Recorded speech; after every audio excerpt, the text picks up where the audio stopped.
말씀 나누겠습니다. 오늘 말씀의 제목은 빚진 자 그리고 미친 자입니다. 성령의 사람 두 번째 시간 말씀을 나누려 합니다. 여러분, 성령의 사람은 빚진 자이며 곧 미친 자들입니다. 성경은 적어도 그렇게 말하고 있습니다. 성령의 사람은 똑같지 않다고요.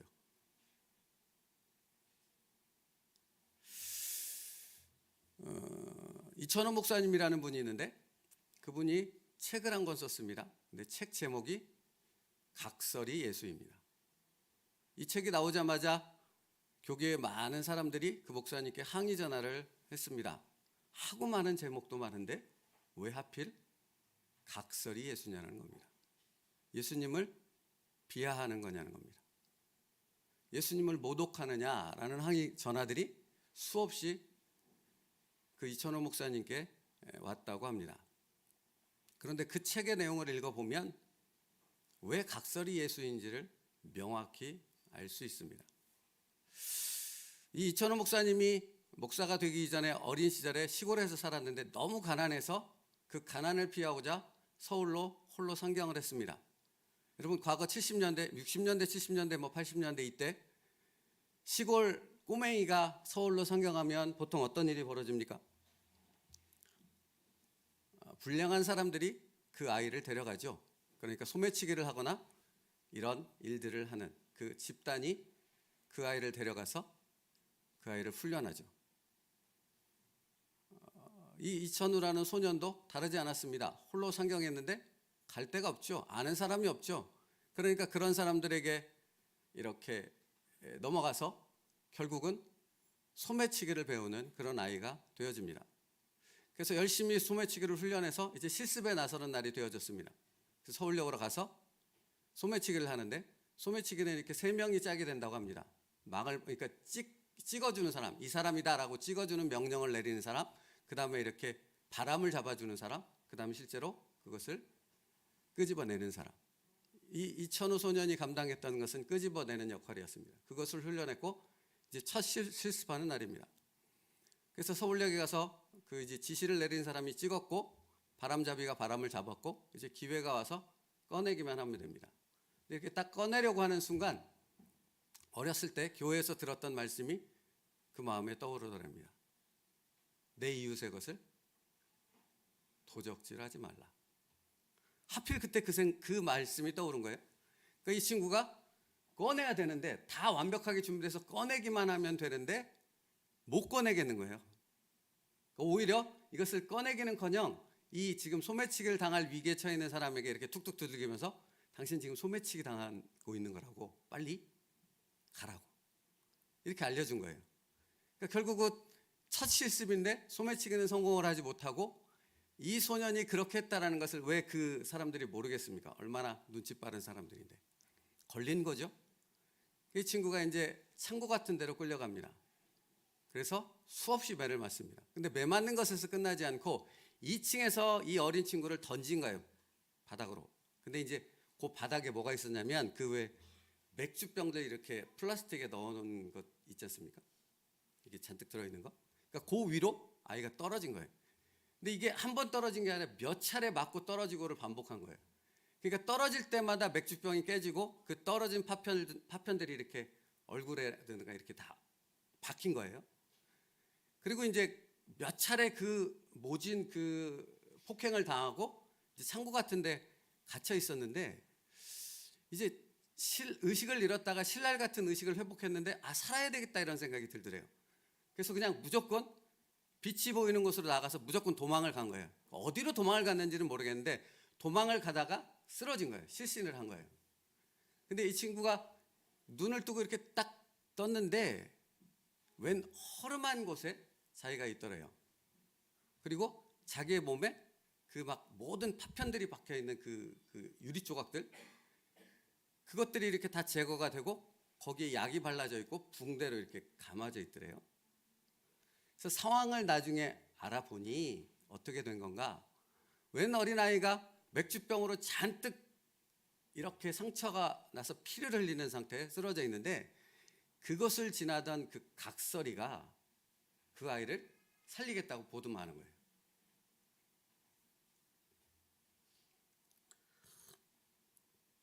그리고 자기 집으로 데려간 거죠.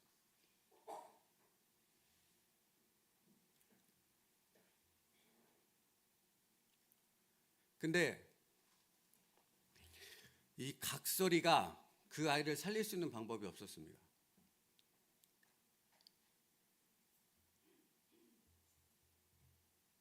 그래서 어떻게 했는가? 자기 혀로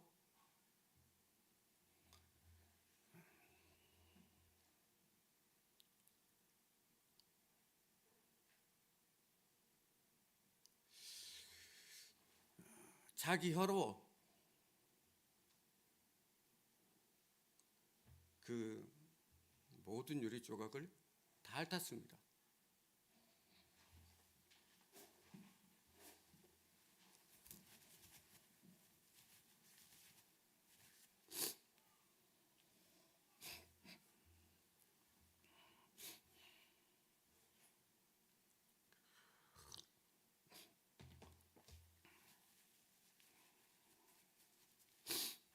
자기 혀로 그 모든 조각들을 다 핥아내고 약을 바르고 붕대를 감아준 겁니다. 그러니까 이 아이가 눈을 떴는데 자기 몸이 이렇게 치료되었는데 딱 눈앞에 보이는 사람이 누구입니까? 각설이에요. 그 후로 이 아이에게 예수님 하면 떠오르는 사람은 각설이인 겁니다. 각설이가 곧 그 아이에겐 예수님이었던 겁니다. 그래서 이 아이는 나중에 신학을 공부하고 목사가 되어졌고 바로 그 각설이 예수를 전하는 전도자가 되어졌던 것입니다. 똑같은 경우에 한 가지 얘기를 더 드리겠습니다. 일본에 가가와 도요이코라는 목사님이 있습니다. 중국식 이름으로 하면 하천풍원 목사님입니다. 이분이 대만에 가서 선교를 했는데 이분이 대만에 가서 선교할 때 어떻게 선교를 했는가? 빈민들을 구제하는 선교를 했는데 그 빈민들이 먹지를 못하면 변을 제대로 보지 못한답니다. 근데 그들의 고통은 먹지 못한 고통보다 변을 보지 못하는 고통이 더 심각했다고 합니다. 그래서 이 가가와 도요이코 목사님께서 선교를 하다가 그들의 어려움부터 해결해야 되겠다라는 생각이 들었고 그 변비를 해결해 주기 위해서 5만 가지 방법을 다 찾았는데 다른 방법이 없더랍니다. 당시는 시대가 그렇게 발전되어 있지 않았으니 약도 많지 않았던 것이죠. 그래서 이분이 그 변비를 해결해 주기 위해서 그 빈민들의 항문을 혀로 핥아서 변을 볼 수 있도록 해줬다고 합니다. 그래서 당시 대만의 지도자였던 장개석 총통과 부인이 그것을 알고 부인이 믿음을 갖기 시작했고 정말 자기 자신, 자기 민족들도 그렇게 못 해주는데 일본 사람이잖아요. 다른 나라 사람이잖아요.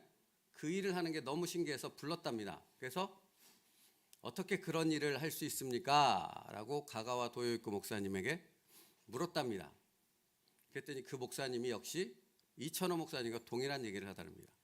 내가 만난 예수님이 그런데 어찌 내가 다른 사랑을, 다른 복음을 선포하겠습니까? 라고 말하더랍니다. 그래서 무슨 사연인가 들어봤더니 이런 내용이었습니다. 가가와 도요이코 목사님이 유명한 정치가의 혼외 자식이었어요. 그러니까 이 사람은 태어나서부터 다른 사람들에게 부정되어졌던 아이이고 어떤 사람한테도 사랑을 받아본 적이 없었습니다. 자기 아버지에게도. 그래서 그런 삶을 전전하다가 도저히 못 살겠다. 이 세상은 살만한 가치가 없는 세상이다. 죽어야 되겠다라고 첫 번째 생각을 했더니 어떤 사람이 신학교에 가보라고. 거기에는 예수님이 계시는데 예수님의 사랑이면 당신을 충분히 사랑할 수 있다고. 신학교에 갔습니다. 근데 아무도 자기를 역시 사랑해 주지 않더랍니다. 그래서 이 사람이 다시 절망 가운데 빠져 죽으리라 자살을 결심했는데 어떤 사람이 또 충고를 하더랍니다. 저기 어디에 가면 나가노 목사님이라는 분이 있는데 그분은 예수님과 같다고. 그분에게 찾아가 보라고. 그래서 그 마지막 얘기를 듣고 내가 그분을 만나고 이번에도 내가 사랑을 얻지 못하면 죽으리라. 그러고 마지막으로 나가노 목사님이 목회하는 교회를 찾아갔다고 합니다. 근데 나가노 목사님의 상황은 어떠했는가? 이분이 개척을 했는데 5년이 지났는데 성도가 한 명도 안 온 거예요. 자기 가족만 놓고 예배를 5년 동안 드린 겁니다. 그래서 끊임없이 고민하기를, 내가 목회를 그만해야 되나? 이 개척지를 옮겨야 되나? 이런 고민을 수없이 하고 있는 상황. 그러나 매주 설교를 열심히 준비해서 전하는 그런 모습이었다고 합니다. 그런데 5년 만에 첫 성도가, 그것도 청년이 딱 와서 예배드리러 온 겁니다. 얼마나 기쁘셨겠습니까? 그래서 온 힘을 다해 복음을 전하고 말씀을 선포했습니다. 그리고 끝나고 나서 부족하지만 조그만 식탁 밥상 하나를 차려놓고 같이 식사를 나눴습니다. 식사를 딱 이렇게 첫 술을 딱 뜨는 순간 이 청년이 갑자기 우웩하더니 피를 토한 거예요. 당신은 폐병의 치료 방법이 없었고 폐병은 불치병에 속해 있었습니다. 그리고 전염병이었죠. 근데 피를 토한 거예요. 폐병에 걸린 거예요. 그러니까 나가노 목사님의 입장에서는 고민이 되더랍니다. 아니, 화도 나고 여러 가지 생각들이 만감이 교차하더랍니다. 정말로 5년 만에 첫 성도가 왔는데 이런 상태인 거죠. 이것 도대체 어떻게 해야 되는가? 화도 나고 그 화를 표현해야 되는가? 이런 마음의 갈등들을 수없이 갖다가 나가노 목사님이 갑자기 예수님께서 하신 말씀이 떠오르더랍니다. 그 예수님의 사랑이. 그래서 자신의 그 감정들을 다 내려놓고 아주 기쁜 마음으로 피 쏟은 걸 다 깨끗이 닦고 다시 깨끗하게 밥상을 차려서 그 청년에게 대접했다고 합니다. 바로 그 청년이 가가와 도요이코 목사님입니다. 그리고 그 청년은 대만에 가서 빈민들의 학문을 핥아주는 예수 그리스도의 전도자가 되어졌던 것입니다. 사랑하는 성도 여러분, 이 두 분의 이야기를 들으면 무슨 생각이 드십니까? 이들은 예수 그리스도의 사랑에 빚진 자였습니다. 그래서 그 사랑을 전할 수밖에 없었고 그 사랑을 전하는 방법은 자기가 만난 그 예수 그리스도의 사랑을 그대로 흘려보내는 사랑이었던 것이지요. 여러분, 내가 만난 예수가 각설이의 모습이었으니 각설이 예수라고 밖에 말할 수밖에 없다라고 말하는 이천원 목사님의 얘기나, 내가 만난 예수님이 나를 섬겨주시는 그 사랑이 빈민들의 학문을 핥아주는 그것일지라도 하지 못할 것이 없는 그 사랑을 내가 힘입었으니 내가 그 사랑을 그대로 전하는 것이 무엇이 이상하냐라고 말하는 가가와 도요이코 목사님의 이야기나 같은 얘기인 것이죠. 여러분, 그 가가와 도요이코 목사님이 그렇게 복음을 전하자 나중에 일본이 패망한 후에 대만에 있던 일본 사람들이 돌아갈 때 수백만에 이르는 사람이었는데 그 사람들이 돌아갈 때 유일하게 그 나라만큼은 일본 사람들이 돌아갈 때 아무런 피해거나 폭행을 당하지 않고 본국으로 돌아갈 수 있었다고 합니다. 왜 그런지 아세요? 가가와 도요이코 목사님의 그 사랑을 들은 장개석 총통이 일본 사람들을 괴롭히지 말라라고 국가적으로 명령했기 때문입니다. 여러분, 한 사람이 예수 그리스도의 사람의 빚진 자 되어가지고 그 사랑을 전하는 사람이 되어지면 역사를 바꿀 수 있는 놀라운 기적이 일어나는 줄 믿습니다. 이들이 바로 성령의 사람인 것이죠. 그러면 이들이 각설이 예수라든가 학문을 핥아주는 일이 전혀 이상하지 않았던 것은 이들이 예수님의 사랑에 빚진 자들이었기 때문이라는 것입니다. 그것이 오늘 말씀의 빚진 자의 의미인 것입니다. 사도 바울도 자신을 빚진 자라고 소개하는 성경 구절이 있는데요. 로마서 1장 14절에 헬라인이나 야만이나 지혜 있는 자나 어리석은 자에게 다 내가 빚진 자라라고 말하고 있습니다. 바울이 왜 자신을 빚진 자라고 소개하고 있습니까?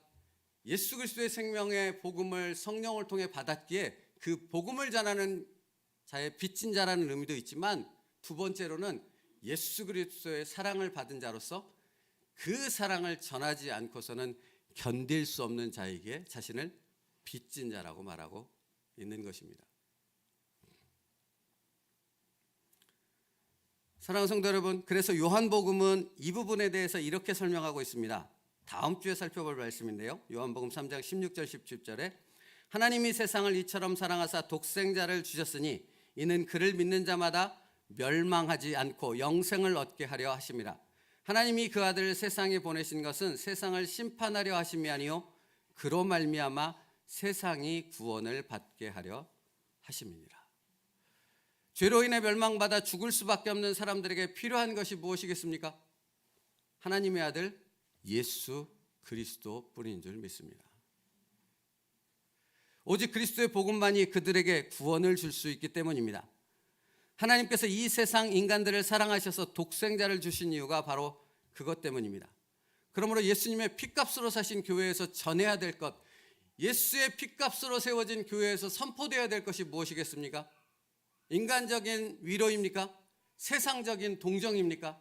인간적인 말로 그들의 감정과 그들의 마음을 잠시 편안하게 하는 말이 도대체 무슨 소용이 있겠습니까? 예수 그리스도만이 위로가 되어주는 줄 믿습니다.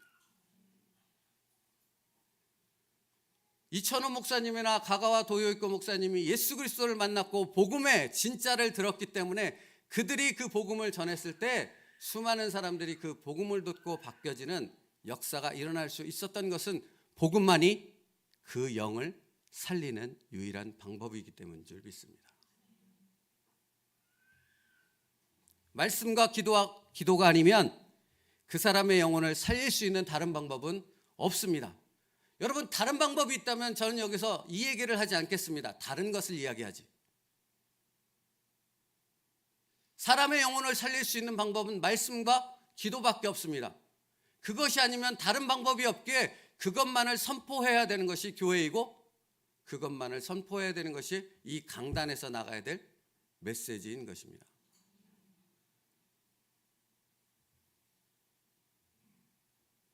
그러므로 복음을 전한다는 것은 당신에게 소망은 오직 예수뿐입니다. 십자가뿐입니다. 를 전하는 것입니다. 사랑하는 성도 여러분, 이천호 목사님, 가가와 도요이코 목사님, 베드로 사도, 바울 사도, 이 사람들이 자기의 생명을 들여 복음을 전할 수밖에 없었던 것은 무엇 때문입니까? 이들이 진짜 예수 그리스도의 복음을 맛보았기 때문입니다. 여러분의 영혼이 살았다는 증거로 무엇을 가지고 여러분의 영혼이 살았다고 생각하십니까? 여러분의 영을 살리는 것은 오직 예수 그리스도의 복음뿐인 줄 믿습니다. 그리고 여러분이 전해야 될, 여러분의 입술에서 나와야 될 것은 세상적인 위로가 아니라 예수 그리스도의 복음, 말씀과 기도만이 당신의 영혼을, 내 사랑하는 자녀들의 영혼을 살릴 수 있음을 선포하는 것인 줄 믿습니다. 그래서 우리는 모두 다 어떤 사람입니까? 복음의 빚진 자인 줄 믿습니다. 여러분, 그러므로 생각해 보십시오. 복음의 빚진 자가 어떻게 그 복음을 전하는데 미치지 않을 수 있겠냐고요. 이천호 목사님, 가가와 도요이코 목사님, 사도 바울과 같은 사람이 어떻게 복음의 빚진 자라고 말하면서 그 복음을 선포하는 그 사역을 감당함에 있어서 미치지 않을 수 있겠냐고요. 오직 복음이라고 선포하지 않을 수 있겠느냐고요. 가짜지요, 그거는. 그렇지 않습니까? 복음의 빚진 자가 무엇인지의 의미를 아는 자, 진짜 예수 그리스도의 사랑을 경험한 사람만이 미치도록 그 복음만을 전하는 성령의 사람 되어질 줄로 믿습니다. 여러분, 사도 바울이 로마에 가서 순교했습니다. 아시죠? 근데 성경에 되게 여러 차례 이런 기록을 기록하고 있어요. 사도 바울이 로마로 가는 마지막 그 여정에 있어서 여러 사람들이 사도 바울을 만류해요. 장로들과 빌립 집사의 딸들과 여러 사람들이 사도 바울을 만류해요. 그 만류하는 이유는 딱 한 가지였습니다. 바울 사도요, 당신이 지금 로마에 들어가면 죽습니다. 그러니 들어가지 말라는 겁니다. 더 남아서 우리에게 복음을 전하고 하나님의 은혜를 전하는 사역자가 되어 주십시오라고 만류하는 겁니다. 근데 여러분 아시지요? 사도 바울은 그 얘기를 듣고 그 다음에 어떻게 반응했습니까? 로마로 가던 길을 멈추지 않았습니다. 그러면 여러분, 사도 바울이 로마에 가서 죽는다는 것을 몰랐습니까? 그들에게 그렇게 얘기합니다. 나도 안다. 하지만 이 걸음을 멈출 수 없다. 왜입니까? 진짜 예수 그리스도의 사랑을 그는 알았기 때문입니다. 그리고 그 사랑을 전하기 위해, 그 복음을 전하기 위해 내가 로마에 들어가서 로마에 죽어가는 이들에게 그 복음을 전하기 위해서는 내가 죽더라도 상관이 없다라고 말합니다. 맞지요, 여러분? 복음에 비친 자는 미친 자입니다. 그래서 고린도전서 9장 16절 말씀 공동번역 성경으로 읽어드릴게요. 사도 바울이 이렇게 고백합니다. 내가 복음을 전한다 해서 그것이 나에게 자랑거리가 될 수 없습니다. 그것은 내가 마땅히 해야 할 일이기 때문입니다. 만일 내가 복음을 전하지 않는다면 나에게 화가 미칠 것입니다. 무슨 얘기입니까? 나에게 화가 미친다. 복음 전하지 않으면 타협할 수 있는 것이 전혀 없다라는 것입니다. 왜 그렇게 말하는 것입니까? 진짜 예수 그리스도의 사랑, 진짜 복음을 내가 들었기 때문에 그것을 여기서 불타는 그것을 전하지 않고서는 내가 어떤 것과도 타협할 수 없는 그 복음 전도자의 길을 포기할 수 없다라는 이야기죠. 이것이 바로 사도 바울의 마음이었다면, 이것이 바로 이천호 목사님, 나가노 목사님, 가가와 도요이코 목사님의 동일한 마음이었다라는 것입니다. 여러분, 그러므로 성령의 사람들은 다 어떤 사람들이라고요? 빚진 자라고요. 그리고 미친 자라고요. 복음에 빚진 자, 그리고 사랑에 미친 자들이라는 것입니다. 사랑하는 성도 여러분, 우리 교회는 복음에 빚진 자와 미친 자들이 모여있는 교회입니까? 아닙니까?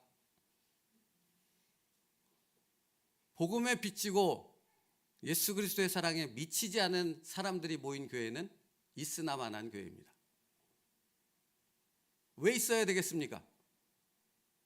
예수 그리스도의 핏값으로 세워진 십자가 위에 세워진 것이 교회이잖아요.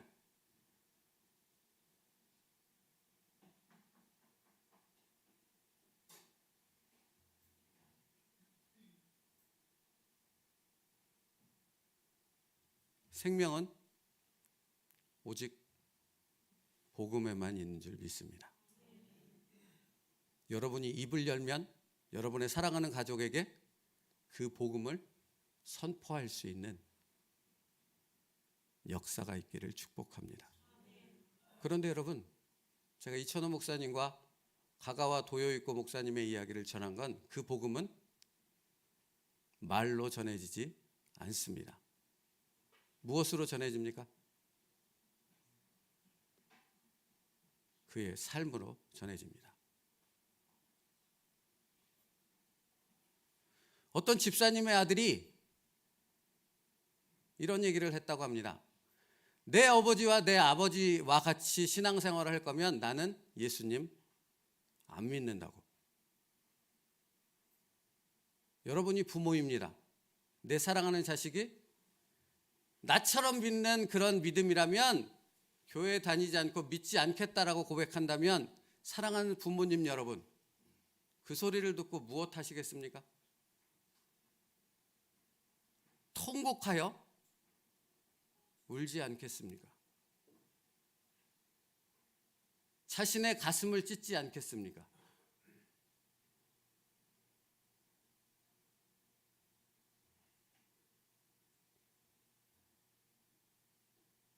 왜 자식이 그런 얘기를 합니까? 내 삶이 복음에 빚진 자도 아니요 미친 자의 삶도 아니었기 때문에 그런 것입니다.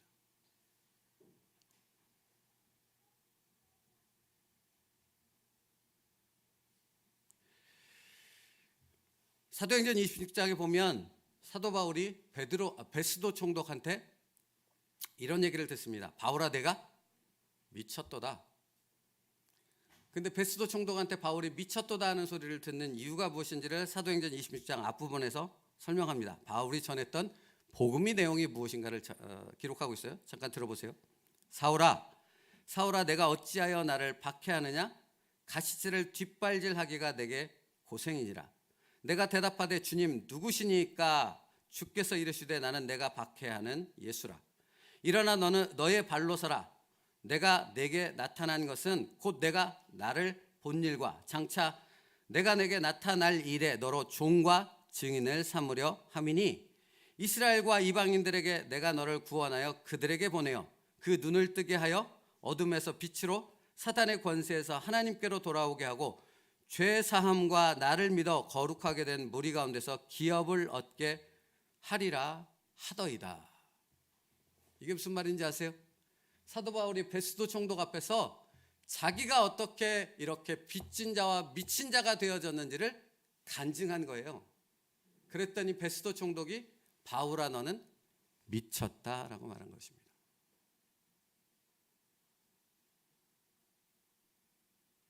여러분 제가 가가와 도요이코 목사님을 그 이야기를 벌써 4번째 합니다. 최근에.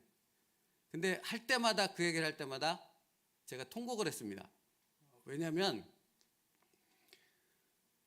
그렇게 살지 못했던 저의 모습이 보여졌기 때문에 그렇습니다. 생명을 살리기 위해서 그들은 예수 그리스도의 생명을 받은 자로 자신의 생명을 아끼지 않았지 않습니까? 사랑하는 성도 여러분, 예수 그리스도의 생명이 내 안에 있을 때 다른 사람의 영혼을 살릴 수 있습니다. 내 삶을 통해 다른 사람의 생명이 살아나는 역사가 일어나는 줄 믿습니다. 우리 교회는 그 일하라고 세워진 교회입니다.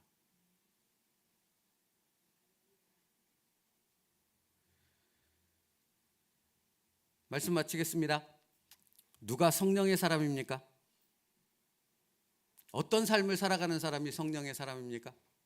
복음의 빚진 자. 그리고 그 빛을 갚기 위해 미친 삶을 예수 그리스도의 사랑을 전하는 자들이 성령의 사람들인 줄 믿습니다. 그러면 여러분 묻고 싶습니다. 당신은 성령의 사람입니까? 아니면 세상적인 인간적인 위로와 사람의 순간의 감정을 만족시키는 그런 일을 하는 복음과 관계없는 사람입니까? 적어도 오늘 성경 본문 말씀은 성령의 사람은 오직 예수의 생명만을 복음만을 전하는 자라고 선포하고 있습니다. 그 사람만이 성령의 사람이라고 말하고 있습니다. 사랑하는 성도 여러분, 우리 교회는 그 성령의 사람들로 가득 찬 교회 되어지길 소망합니다. 저와 여러분이 복음의 빚진 자요, 그 빛을 갚기 위해 미친 사람처럼 예수 그리스도의 사랑을 전하는 삶을 살아가는 성령의 사람들 될 수 있기를 축복합니다. 그게 전부입니다. 그리고 그것을 잃으면 아무것도 남지 않습니다. 우리 함께 성령의 사람으로서의 그 길을 함께 걸어갈 수 있는 믿음의 동역자들 될 수 있기를 간절히 바랍니다. 기도하겠습니다. 내가 궁핍함으로 말하는 것이 아니니라. 어떠한 형편에든지 나는 자족하기를 배웠노니 나는 비천에 처할 줄도 알고 풍부에 처할 줄도 알아. 모든 일 곧 배부름과 배고픔과 풍부와 궁핍에도 처할 줄 아는 일체의 비결을 배웠노라. 아멘. 살아계신 하나님, 복음의 빚진 자, 예수의 사랑에 미친 자들만이 이러한 믿음의 고백과 이러한 삶을 살아가는 줄 믿습니다. 아버지 하나님, 사도 바울이 고백했던 그 삶, 우리도 그러한 삶을 살아갈 수 있는 복음의 빚진 자, 예수의 사랑에 미친 자들이 되게 하여 주시옵소서. 우리가 성령의 사람이므로 그 성령의 사람임을 우리의 삶 속에서 발견할 수 있게 하여 주시옵소서. 예수님의 이름으로 기도 올리옵나이다. 아멘. 우리 찬양합니다.